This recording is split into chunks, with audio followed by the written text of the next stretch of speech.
I've spent years going in and out of different prisons. By the time you hit your third or fourth, they all start to blend together. Gray walls, cold food, the same stale air. But there's one thing about this place that I'll never forget, because it wasn't like any other. Not even close. This was a prison run by demons.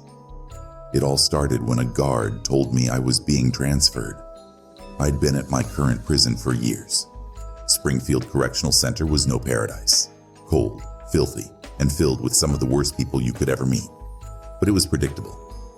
I knew the guards, knew the layout, and I had made friends. Well, as much as you can call people in prison, your friends. So when Officer Morrison came to my cell and told me I was getting shipped off somewhere new, I felt a chill. "Morrison," I said, "what's the deal?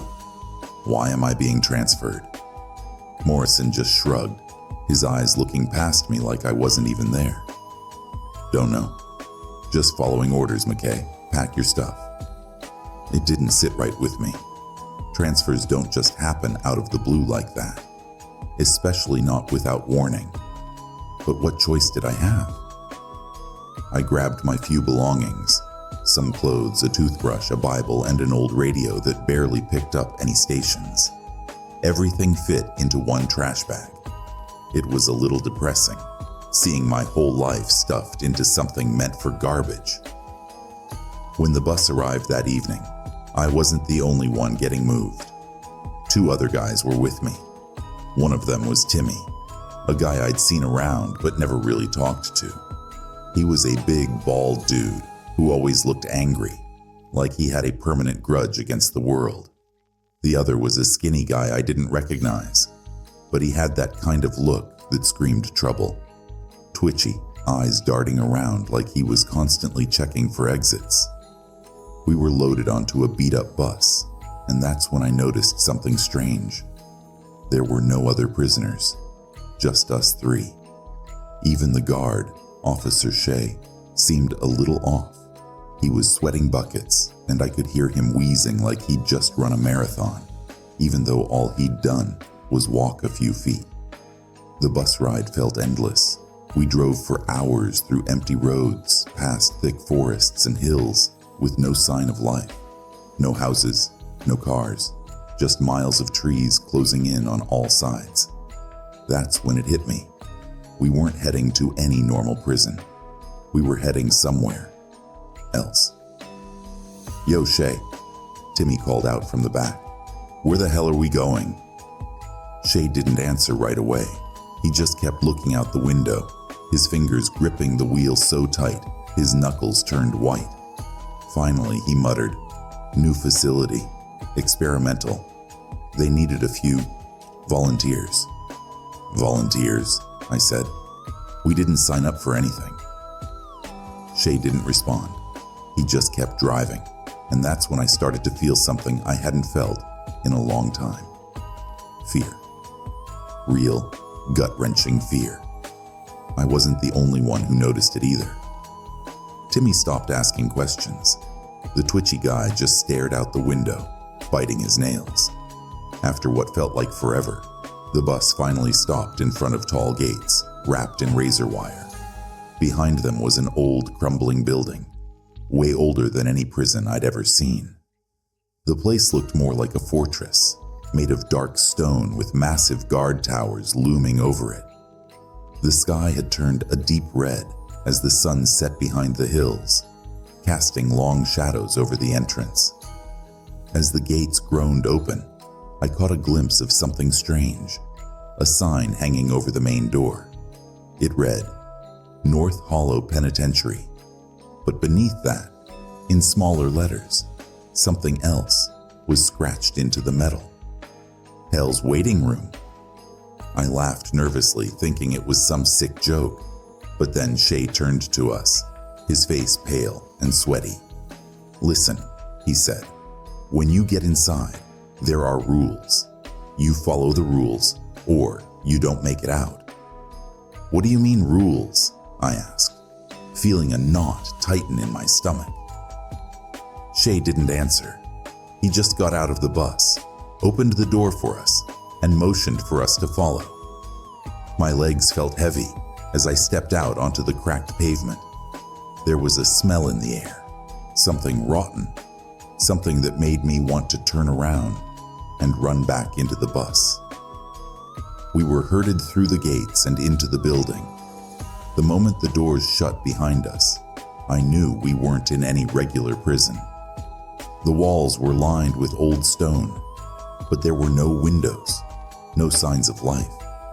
Just cold, empty halls that stretched out in front of us like a maze.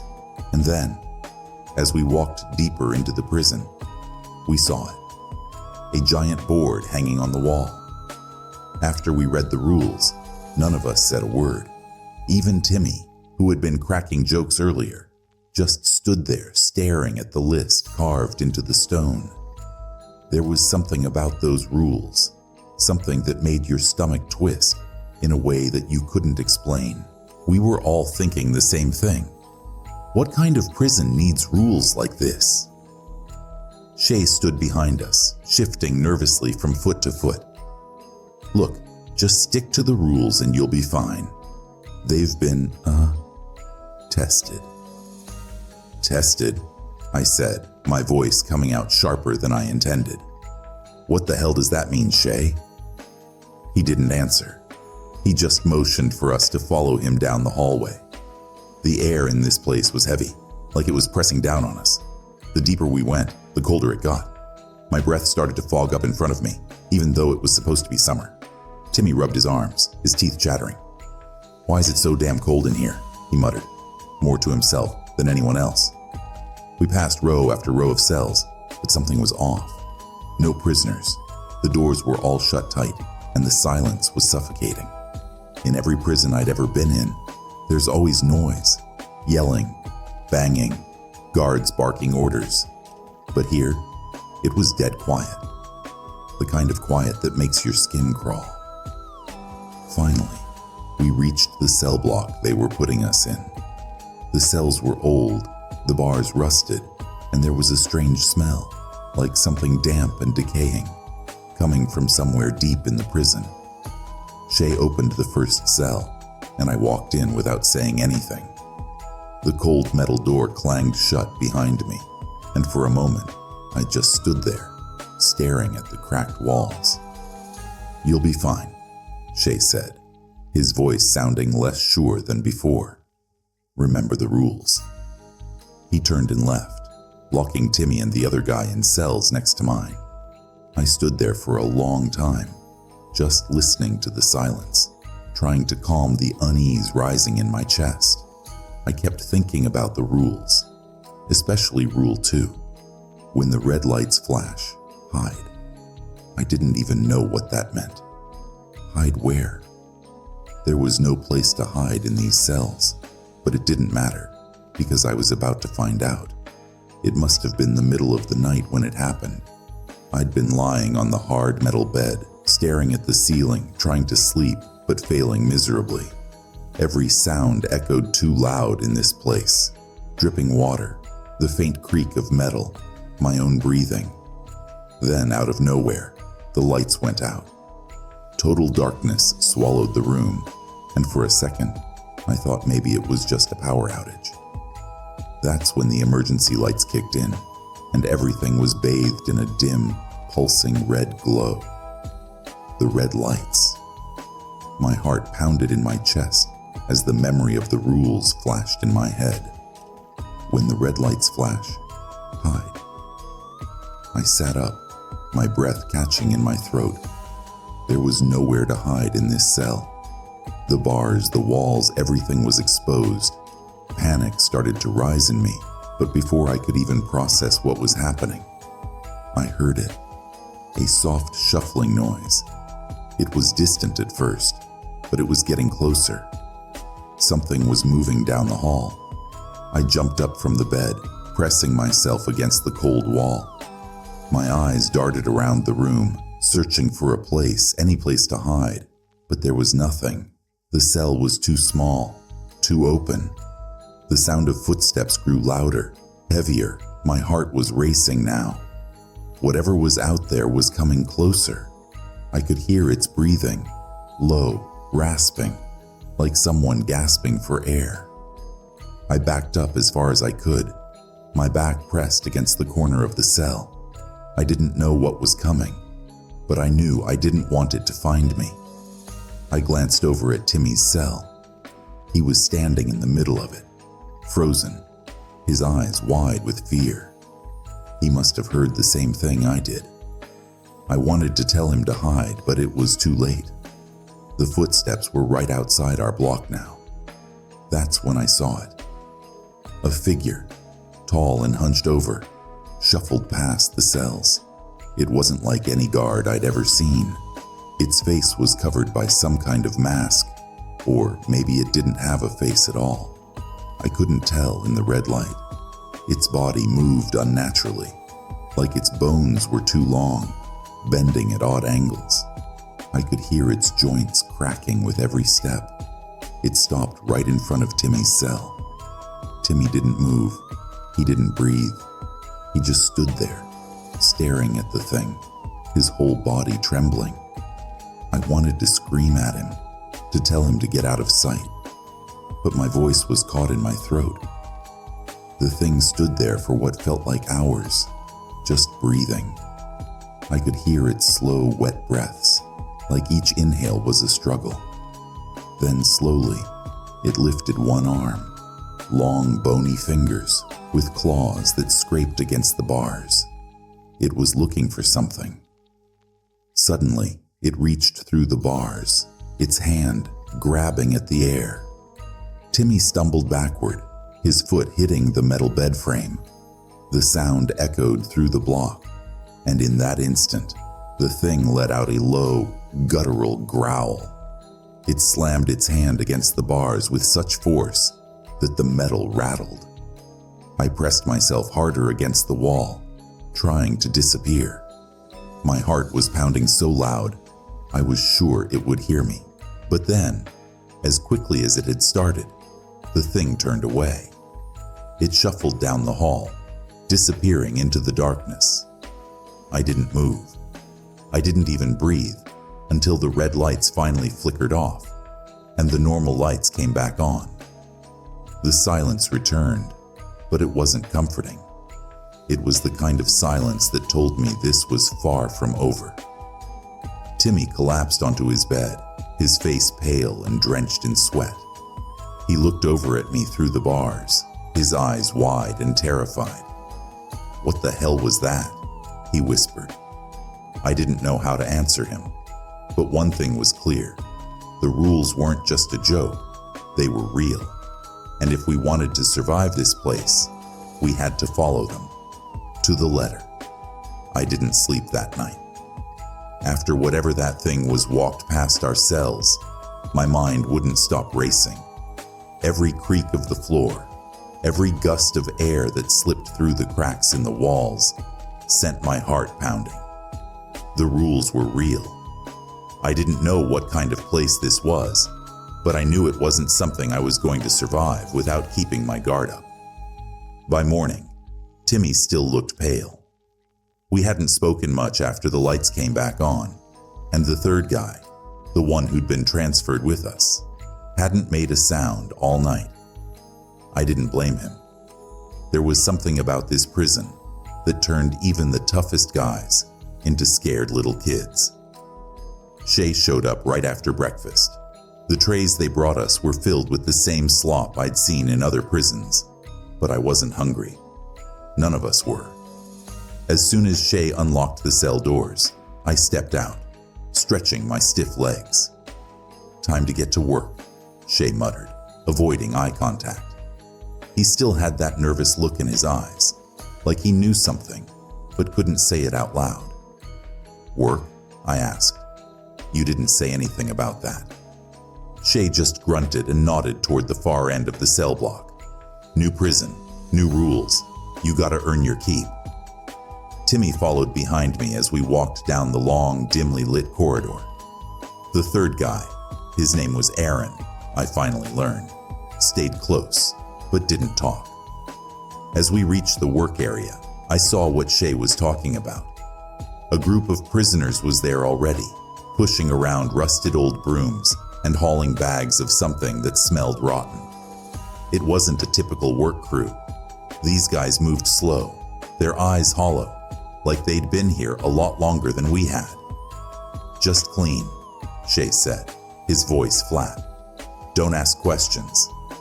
Timmy and I grabbed brooms and got to work, sweeping up dust and debris from the floor. Every once in a while, I'd glance up, trying to get a sense of what this place really was. The walls here looked older than the rest of the prison, like they'd been part of something else before. Dark stains covered the stone, and in the dim light, I swore I saw carvings, symbols I couldn't make sense of. It didn't take long before the silence started to get to me again. The whole place felt like a tomb. No noise except the scraping of our brooms and the occasional cough from one of the prisoners. That's when I heard it. The faintest sound at first, barely noticeable, like someone crying far away. "Did you hear that?" I asked Timmy, but he shook his head, his eyes focused on the ground. I tried to brush it off, but then the sound came again, louder this time. A scream. My grip tightened around the broom handle as I froze, listening. The sound was coming from deeper in the prison, echoing through the walls. It wasn't just one scream either. It was several, overlapping, like a chorus of people in pain. Aaron looked over at me, his face pale as he mouthed the words, "What the hell?" Shay hadn't said anything about screaming, but I remembered the fourth rule on the list. If you hear screaming, do not investigate. I forced myself to keep sweeping, but my gut told me something was wrong. Very wrong. The screaming got louder, and now I could hear words mixed in with it. Please, begging. Someone was crying for help, their voice hoarse, desperate. "I'm not going down there," Timmy muttered, looking at me with wide eyes. "Hell no." Shay walked over, his face pale and drawn. "Keep working," he said. "Don't pay attention to it." "How the hell are we supposed to ignore that?" Aaron hissed, pointing toward the dark hallway where the sound was coming from. "Those people, whatever's happening to them, they need help." Shay grabbed Aaron by the arm, pulling him close. His voice dropped to a harsh whisper. "Listen to me. You don't want to go down there. No one does. It's not our job to help. It's our job to stay alive. If you want to make it through this, you stick to the rules. Got it?" Aaron looked like he was about to argue, but something in Shay's face must have convinced him to back down. He nodded, though his hands were shaking as he picked up his broom again. I tried to keep sweeping, but my mind was on the screams. They were getting louder, more desperate. It felt like they were inside my head, like whoever was down there was calling out to me specifically. And then, all at once, they stopped. The sudden silence was worse than the screaming. It was thick and heavy, like the whole prison was holding its breath. I could feel the tension in the air, the way the other prisoners were standing still, afraid to move. Shay wiped the sweat from his brow and motioned for us to keep working, but we all knew something was wrong. We worked the rest of the day in silence, no one daring to mention what had happened. By the time night fell, I was exhausted, both physically and mentally. My body ached from the hard work, and my mind wouldn't stop replaying those screams. As I lay on my bunk, staring at the ceiling, I couldn't shake the feeling that something terrible was waiting for us in this place. The red lights, the rules, the screams. It was all building up to something. I didn't know what, but I knew it wasn't going to be good. Later that night, I woke up to the sound of footsteps.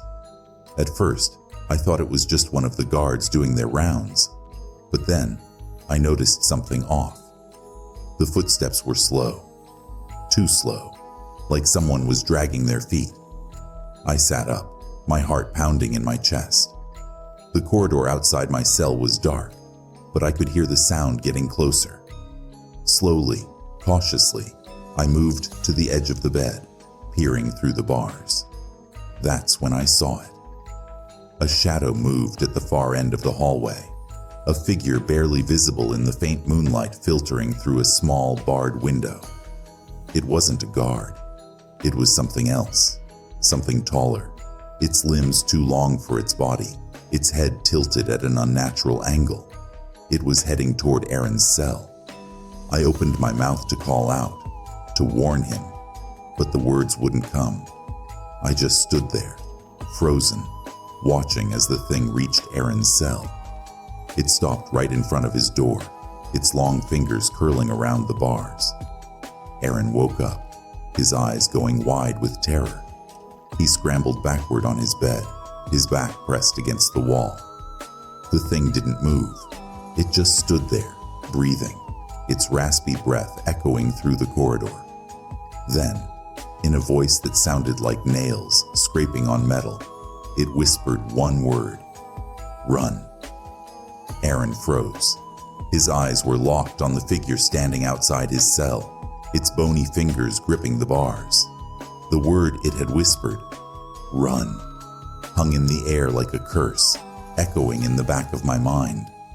I watched, my breath caught in my throat, as the thing tilted its head, its body impossibly still, except for the slow, labored sound of its breathing. But Aaron didn't move. He was too scared to run, too terrified to do anything but stare at the creature.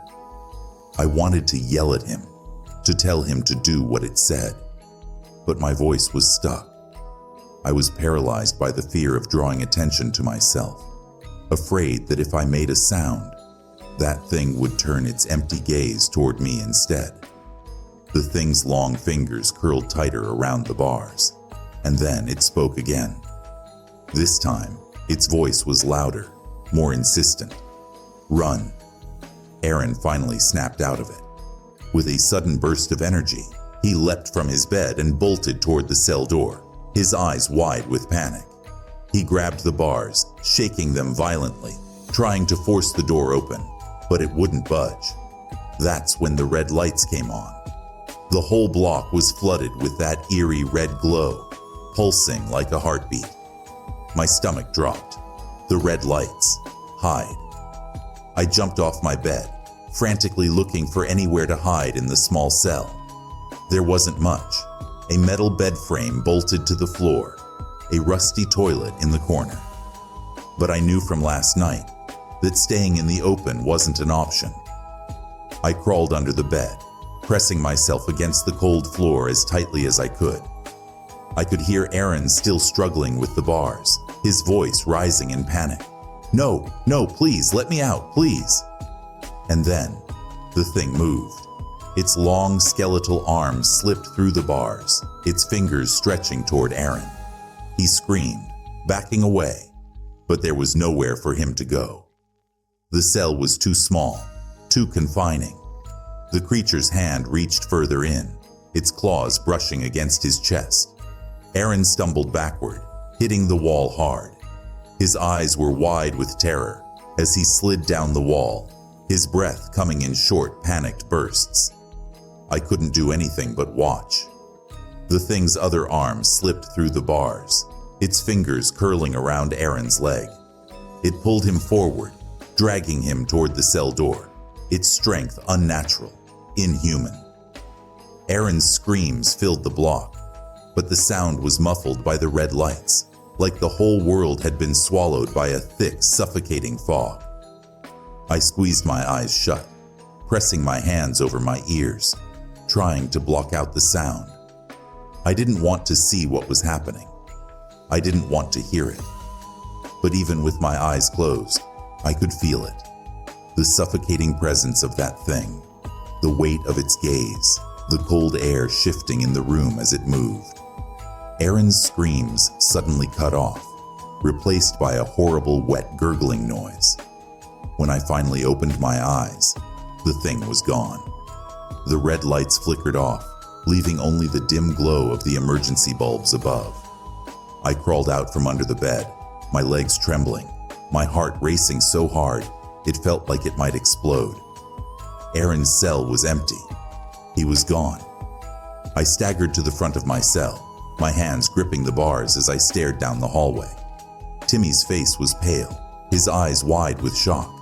He had seen it too. We both had. Where did it take him? Timmy whispered, his voice barely audible. I shook my head. I don't know. We stood there for a long time, neither of us moving, neither of us speaking. The silence was heavy, pressing down on us like a weight. Whatever had taken Aaron, it was still out there. Somewhere in this prison, lurking in the shadows, waiting for the next time the red lights came on. The next morning, Shay came back. He didn't even look surprised when he saw Aaron's empty cell. In fact, he didn't even ask what happened. Get ready for another shift, he said, his voice flat. You don't want to be late. Late for what? I snapped, my nerves frayed from the night before. Aaron's gone. Did you even notice that? Shay didn't answer. He just turned and walked away, his footsteps echoing down the hallway. Timmy and I exchanged a glance, both of us realizing the same thing. We weren't getting out of this place unless we figured out how to survive. We spent the day working in silence, cleaning the same grimy floors, moving the same bags of foul-smelling garbage. The other prisoners didn't talk much. They just moved like shadows, their eyes dull and lifeless. Whatever was going on in this place, it had broken them. But not us. Not yet. After hours of working, we were escorted back to our cells. Timmy looked like he was about to collapse from exhaustion. His face was pale, his hands shaking. I felt the same. The fear was gnawing at my insides, wearing me down bit by bit. As night fell, we lay in our cells, waiting for the inevitable. I kept my eyes on the door, my heart pounding in my chest. I knew what was coming. The red lights, the thing in the hallway. But tonight, something else happened. It was just after midnight when I heard it. The sound of soft footsteps, but they weren't the slow, shuffling steps of the creature from before. These were quick, almost like someone running. I sat up, listening carefully, my heart racing. A figure darted past my cell, moving too quickly for me to get a good look. It was human, I was sure of that. But there was something off. The way it moved, the way it was hunched over. It wasn't a guard. It wasn't one of us. Timmy must have seen it too. He stood up, gripping the bars of his cell. What was that? He whispered. Before I could answer, a loud crash echoed through the block. The sound came from the far end of the corridor, where the shadow had disappeared. Then, there was silence. Timmy and I stared at each other, neither of us daring to move. Whatever had made that noise, whatever had run through the block, it wasn't normal. And then the lights went out again. But this time, there were no red lights, just darkness. The darkness was thick, like a blanket draped over the entire block. I couldn't see my own hands in front of my face, let alone the bars of my cell. Panic surged in my chest, my breath coming in short, sharp bursts. This wasn't like before. The red lights were always the warning, the signal to hide. But now there was nothing. Timmy? I whispered, my voice barely more than a breath. You still there? There was a long, heavy pause before I heard him answer. Yeah, I'm here. His voice sounded distant, shaky. I could tell he was as scared as I was. We both knew something was wrong. Something worse than the red lights was happening. Then I heard it. A sound that sent ice down my spine. It wasn't footsteps this time. It was something else. Something wet. Like the sound of flesh dragging across the floor. My whole body tensed up as the noise grew louder, coming closer, inch by inch.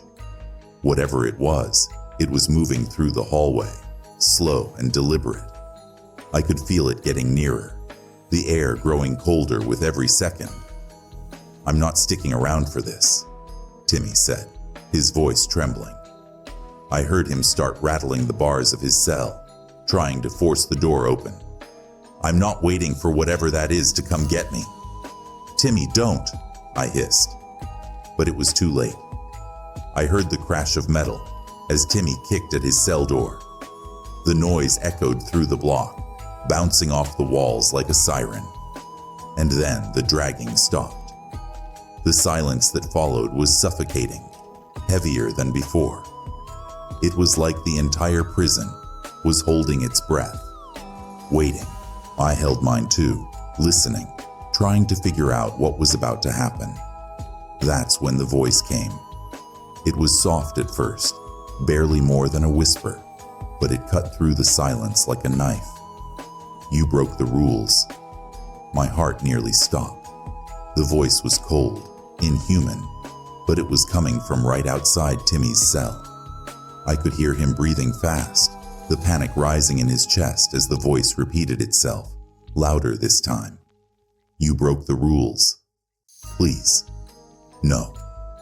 Timmy's voice cracked, his fear raw and exposed. He kicked at the door again, but the sound was weaker now, more desperate. Please don't. The sound of the dragging returned, this time faster, more eager. I could hear it moving toward Timmy's cell, the wet squelch of whatever was coming for him making my stomach turn. And then Timmy screamed. It was a sound of pure terror, the kind of scream that claws its way into your brain and stays there forever. I covered my ears, trying to block it out, but it was useless. His scream was all I could hear, a high-pitched wail of agony that seemed to go on and on. Then, just as suddenly as it started, it stopped. The silence that followed was worse than the scream. I felt like I was going to be sick, my whole body trembling as I crouched in the dark. Timmy was gone. I knew that without even looking.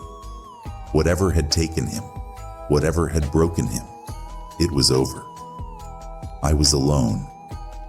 I don't know how long I stayed like that, crouched in the corner of my cell, trying to keep myself from falling apart.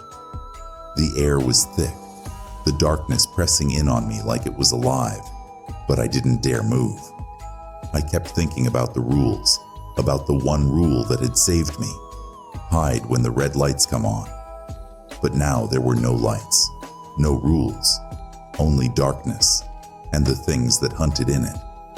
That's when I heard the sound. It was faint at first, barely noticeable over the pounding of my heart, but it was there. The sound of keys jingling. My head snapped up, hope sparking in my chest. Shay? I called out, my voice hoarse. Is that you? For a moment, there was no answer. Then I saw a flicker of light, a small flashlight beam cutting through the dark. Shay's silhouette appeared in the hallway, his face pale and covered in sweat, his eyes wild with fear. Get up, he whispered harshly, unlocking my cell. We need to go, now. I didn't hesitate. I scrambled to my feet, my body stiff and sore, but the adrenaline rushing through my veins kept me moving. Shay didn't explain, didn't say anything as he led me down the corridor, his flashlight shaking in his hand. What happened to Timmy? I asked, my voice barely steady. Shay's jaw tightened. He's gone, he said flatly. He didn't follow the rules. We moved quickly, our footsteps echoing in the empty halls. The prison seemed even more deserted than before, the walls closing in around us. I didn't ask where we were going. I didn't care. I just wanted out. I wanted to be as far away from this place as possible. We turned a corner, and that's when I saw it. The exit. The heavy metal doors stood at the end of the hallway, cracked open just a little, enough for a sliver of moonlight to slip through. We're almost there, Shay muttered, his voice strained. Just a little further. But then, just as we reached the door, a loud piercing sound filled the air, a siren blaring from every direction. My heart sank. Something was wrong. Shay stopped dead in his tracks, his face drained of all color. "Oh no," he whispered. I turned, following his gaze, and that's when I saw them. The faceless guards. They were standing at the far end of the hallway, their white, featureless faces staring straight at us. Their bodies were wrong. Too tall, too thin, their limbs bending at unnatural angles. There were at least 5 of them, and they were coming toward us fast. "Run!" Shay shouted, pushing me through the door. We bolted outside, into the cold night air.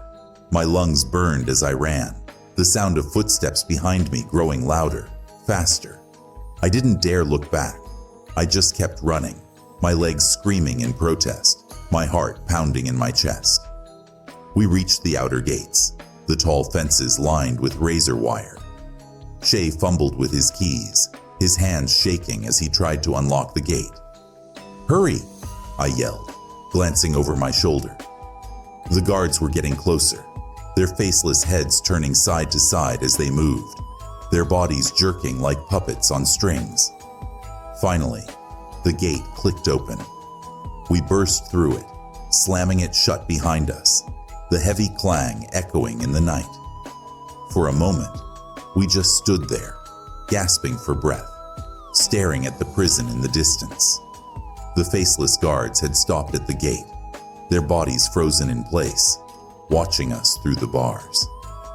"We made it," I whispered, my voice shaking. But Shay didn't answer. He was staring at the prison, his face pale, his eyes wide. And that's when I realized why. Because through the barred windows of the prison, in the red glow of the emergency lights that had suddenly flickered back on, I saw it. A figure, tall and thin, watching us from the shadows. The warden. He smiled, a wide, toothy grin, and raised one hand in a slow, mocking wave. And I knew deep down that we hadn't really escaped at all.